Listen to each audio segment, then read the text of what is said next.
We are so pleased to have Tanya with us today to share her story. Thank you, Tanya. Good morning. Cottey College, thank you for inviting me to be your guest speaker. It's an honor to be an alumna and be invited back as being recognized for all the hard work that I've been doing. So thank you. Class of 2018, congratulations on graduating. This is exciting. Yeah. Keep screaming, guys. I love it.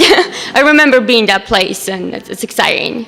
So I guess usually I speak to young kids, like little kiddos, so I'm going to attempt this with adults. It's going to be interesting.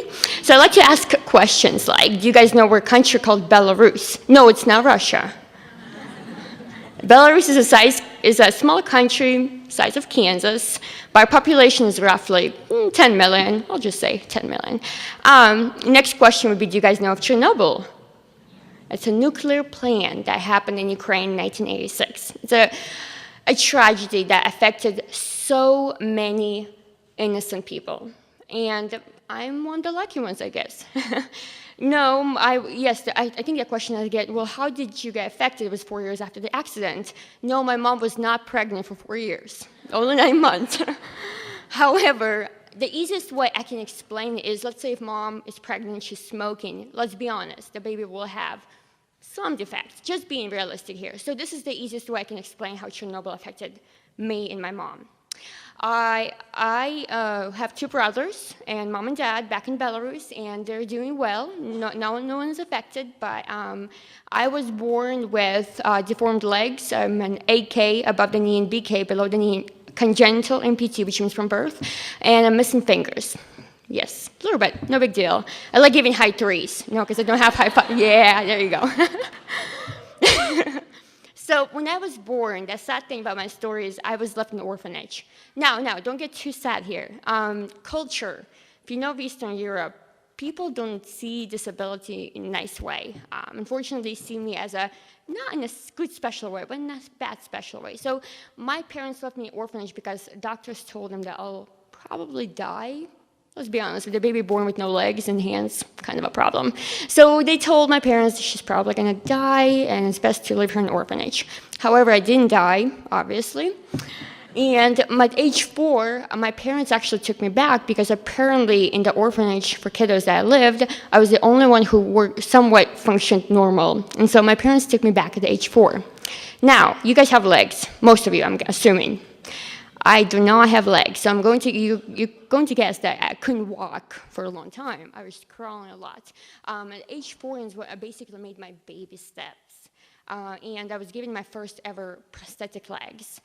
Belarusian prostheses back then were terrible, let me tell you guys. I was very petite, and I think they were made of wood, and they had hooks, and I just remember they were complicated. They were so stinking heavy. That's all I have to say. And that was my first time making baby steps, and then my parents sent me to a boarding school. Again, don't judge my family to sending me to places to protect me from the public eye, because let's be honest here. If people saw me without legs, and if I just passed you guys, you would be all wondering what the heck happened to her. So my parents just protected me from the staring, from the bullying. Now, living in boarding school wasn't as exciting as you think, but at least I wasn't bullied constantly. I wasn't stared at constantly.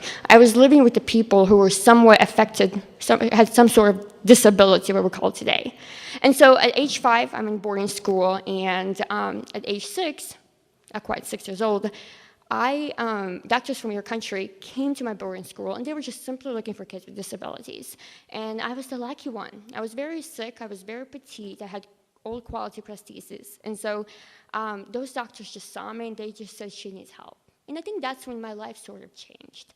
Because that summer, without my parents, through a program called Project Restoration, it's a Kansas City-based Christian program, they brought me to Kansas City for medical treatment. Now, let's remember, I'm 6 years old, barely. I don't speak English. I'm without my parents, coming to the United States. Apparently, I was a troublemaker. And I had 3 American families for a reason, guys. They could handle me only a week at a time because I would punch people in tummies. Yes. I would pull tails. Let's be honest, guys, they took me to doctors over and over and over. And so my way to express my feelings was to punch people or pull tails, Or another one's favorite is I would take off my prosthesis, hide under bed, attempt to, escape. Obviously, pick me up, put me in a car. Oh, and by the way, Kansas City was hot. It still is hot. So imagine coming from Belarus to Kansas City. Whew, my legs were sweating a lot. And the easiest way I can explain my prosthesis is like a bucket. And so imagine there's sweat, there's nowhere to breathe. So I didn't like summers overall, but I loved going to people. Because honestly, despite my family, I love coming to the United States because the family, American family, they treat me like their own daughter. I love my family very much, but I loved the attention that I was getting from my American families. They were giving me a true mom and dad really wanted and needed. And so when I came to the United States 6 years old, my life changed. I obviously saw what it's like to be normal, sort of. In the United States, people in my American families encouraged me to wear shorts and skirts, where in Belarus, my parents were encouraging me to wear pants to protect me again. And so since that summer, I would travel back and forth. I would spend my summers in the US for medical treatment, just doing fun stuff like swimming pool and stuff, where I didn't get to do it in Belarus. And then during school years, I would go back to Belarus to my boarding school. And I would see my family, usually Christmas, New Year, the big holidays. And that was my life, back and forth, back and forth. And I was pretty active as a kid. I did some singing a little bit. I did some wheelchair playing. Anyone plays wheelchair? I'm sorry, ping pong? Can't think. I did wheelchair dancing, that's what I was trying to say. But one thing I couldn't do is run. Guys, most of you have legs, so appreciate your feet, because you don't have them. I really wish I had them. And so every time I tried playing with my friends, I would break my prosthesis, which makes me put in a wheelchair, and then I had to wait for weeks or months until my prosthesis get fixed. Or the summer, because I was looking forward to summer, because that's where I would get my new prosthetic legs. And so playing with friends was difficult. I just couldn't be as active as they are. Another thing I was worried for is college. Because of my disability, I knew I would have a hard time going to college. Unfortunately, again, cultural thing, blah, blah, blah, we've gone through this. But I spoke to my American families, and I asked them if I could just go to college somehow. I don't know how we're going to find money. I don't know if you guys help. I just really wanted to go to college. I wanted to feel like a normal person. I wanted to prove to my parents I am more than what they think, And so thanks to my 3 American families, Kansas City, and many more, they reached out to Cottey College and seeing if this could be an option for me. And let me back up a little bit. So in Belarus, I studied German, Russian, Belarusian. It's very common in Europe to study foreign languages. English was the only language that I didn't study. I just learned by coming to the US every summer. And yeah, I decided to study English for 4 months. Oh my gosh, guys, English is difficult. Oh my gosh. The she, the, a, oh my gosh, I still get it wrong. So I apologize if you guys if I say something incorrectly, because it is difficult and I'm doing my best. But had 4 months to pass the English TOEFL test. Cottey College suggested that told me that I need to have a score of 500. And so I did my best. It was my senior year of school. I performed everywhere because I was trying to stand out. And I was just trying my best to study that English. And when it was time to do my test, I got 490. I know, right? This is sad. I was depressed. I was like, I can't believe my dream of going to college is just not going to come through. And so I was very, very, very, very fortunate. Cottey accepted me. They said, as long as you keep your GPA above a certain grade, we'll let you stay. How cool is that? Right? And so I was just excited because I was going to the United States. Now, I did not know about Nevada back then. I knew about Kansas City. I mean, Plaza's gorgeous, but Nevada, whew. Even after living in Kansas City, I got a total culture shock, y'all. I came to Cottey. I remember being confused if it was women's college. I knew that, but I probably just slipped my mind. It was women's college, so that was shock for me as well. And I remember first year was difficult language-wise, not knowing English very well, just by learning by speaking. I was very fortunate because the professors here truly took time to work with me one-on-one. When you don't know English that well and coming from a different country, I was just so thankful that they truly took their time Seriously, thank you, professors, if you still remember me. But yeah, it's just, my first year was difficult, but then second year, I remember my first year I had a roommate who wasn't really friendly. I guess we had opposite. No, I would study during the day, she would watch movies during the night. It was quite awesome. But my second year, or senior year, I guess, at that time, I was here when the bachelor's degree wasn't part of the program. My roommate, that time roommate, she was on my side of the room, and I was so angry. I was like, why did she steal my side? My American mom told me, remember, Tanya, your first year was difficult? Don't do it for her. And then we became best friends. So kind of cool to see how, I was upset at her, she took my side of the room, and now we're best friends. It's really neat. So yeah, Cottey was just such a memorable experience. One, there was no boys, so I was more focused on me and sisterhood. I mean, boys are fun, but they do take a lot of our time. I don't know why. Trying to impress them or something. But and I loved getting to know girls from around the culture. I had a friend who was from Belarus. I had a friend from Ukraine, Poland. I had friends from Africa and China. It was just so cool. And obviously there was Americans, obviously. But it was just neat to find girls who can relate to you and we can be best friends. And so Cottey was such a fun experience. And I remember sitting here and thinking, what's going to be next? What's going to be next? Who's going to accept me next? Again, money is the issue. So after I graduated from Cottey, again, we had to find the next step. Who can help me financially? Who can help me? And again, my American families and Kansas City again helped me. So MNU stepped in, the American Nazarene University in Olathe, and they gave me scholarships. And I was happy to get my bachelor's degree. Remember, I was worried I'm not going to get my associate's, and now I'm getting my bachelor's. It was really cool. Now, legs. Let's talk about feet. You guys have feet, right? Most of you. I do not have feet. Running, I think a lot of people hate running. I don't know why. I love running. But at that time, I didn't know what it's like to run.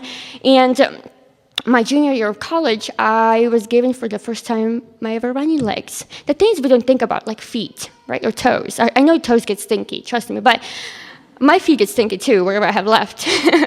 But whenever I was given the first pair of running blades, I didn't know how to control them. They're funky. Yes, I do have those cool running blades, the Seedler ones. And I remember running for the first time. I had no clue how to control them. But I ran so fast, people had to catch me. And that feeling, and I know it's weird, but I feel like I was flying. Technically, I am flying. I have no feet, right? But that feeling of flying, it was just so incredible. It was incredible because this is something I never got to experience until I age 21. Because most kids will start running at 9 months, 10 months, and here I am, 21-year-old, trying to run for the first time. And so that just changed my whole life. Even in Cottey, I'm pretty sure I wore pants most of the time. And I think I wore pants most of the time because I just didn't want people to feel sorry for me. Unfortunately, people still feel sorry for me. I don't know why. I have a master's degree. Come on.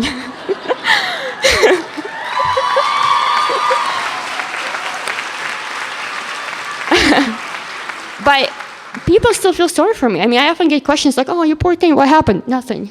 I was just born that way. But I remember, and so I got my legs in August, and then 2 months later, I trained for my first 5K. And it wasn't the fastest 5K, but I did it, guys. I ran my first 5K for the first time in my life. And 2 months earlier, I just got first time ever running blades. And so since then, I realized I can't really wear pants with my blades because that would look funky. So I had to show the world, this is who I am. Just accept me, guys. And so I think senior year is where I truly opened up as an amputee individual, I guess. I really don't like the word amputee because I'm not an amputee. I'm congenital, but oh well. But I was just so happy to open up, be myself, and just say, you know what? I'm going to be advocate for amputees who still struggle either with depression or anxiety, and just be there for people. Either it's girls who struggle or guys. I mean, wherever, guys. But I was just so happy to realize that I found something that I love that's giving me happiness. And then that year later, I ran my first half marathon. Oh my gosh, it was so bad. I ran like 3 hours, but I did it. Half marathon, it was hard, no. But a few years later, I got a professional running blades. And then 2 years ago, I started doing more of a professional training. And marathon was never really in my mind because, well, I have no legs. I mean, how often do you see people with no legs running marathons? seen only a few. And so when my coach suggested and said, hey, do you want to do a marathon? I said, I don't know. Is this really worth it? So I started training. My husband right there, I got married to him.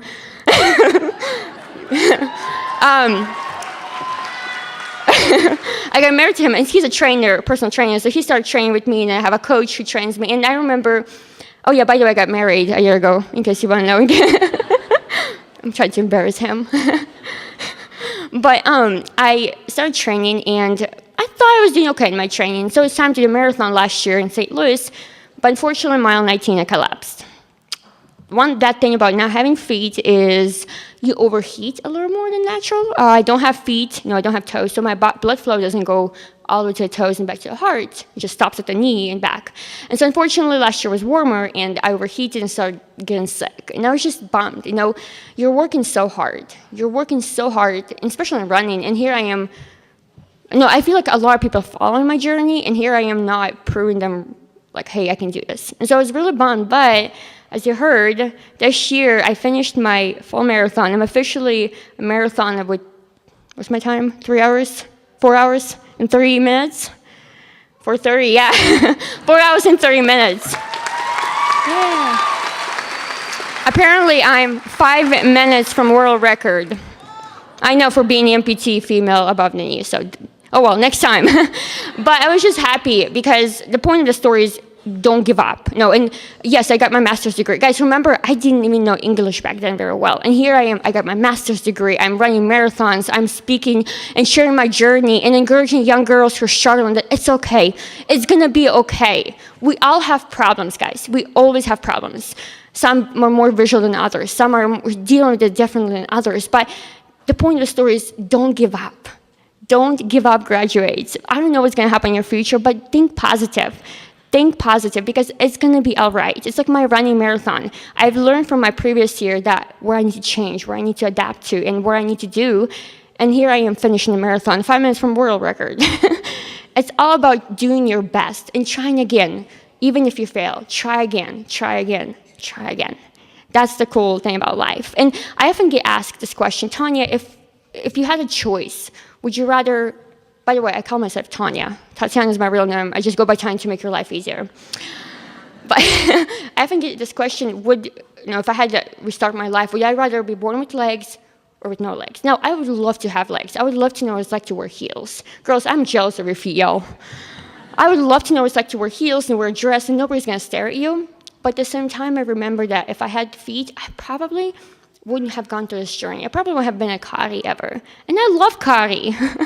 and I love being able to help people, because most of my life people have been helping me. And if I can give back a little bit, that's a winner right there. If I'm running, if I can just encourage one person to get moving, that's right there a winner. So girls, all of you, good luck to you all. You got this. Keep smiling. Be thankful for what you have, and it's gonna be okay. Okay? Thank you.